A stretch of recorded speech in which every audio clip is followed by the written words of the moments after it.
C'est ça le vrai défi. Croire à la récolte quand on ne voit encore que de la terre. Exactement. Bon, avoir cette mentalité, maintenir une image claire, c'est le fondement. Mais ça semble encore un peu incomplet. On ne peut pas juste s'asseoir, visualiser un chèque et attendre qu'il arrive par la poste. Il manque l'étape de l'action, non?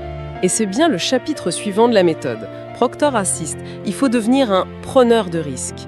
Il soutient que la vraie satisfaction, la vraie croissance, ça ne vient pas en jouant la sécurité, mais en agissant malgré la peur.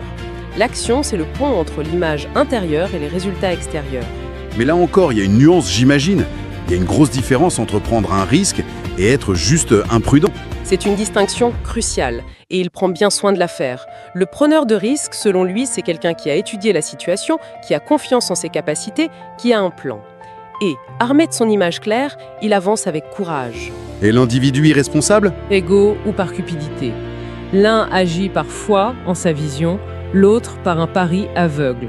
Il y a l'exemple de ce couple, Bob et Pat McCrory, qui quittent leur job stable pour lancer leur entreprise d'électronique. Exactement, le saut dans l'inconnu par excellence. Ils avaient peur, bien sûr, qui n'aurait pas peur? Mais leur désir de créer leur propre vie, leur vision, c'était plus fort que la peur. Ils avaient l'expertise, ils ont étudié le marché. Ce n'était pas un coup de tête, c'était un risque calculé. C'est ça. Et ce risque a payé, ils ont bâti une entreprise qui a très bien marché. Mais c'est important de le dire, ça, c'est une réussite. On doit aussi penser au biais du survivant, n'est-ce pas?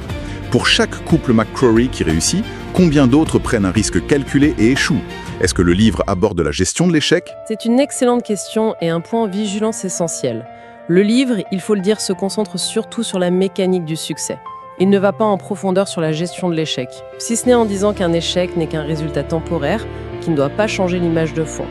La persévérance, en somme? Voilà. Persévérer, ça veut dire ajuster ses actions, pas abandonner sa vision. Mais c'est vrai qu'une lecture critique impose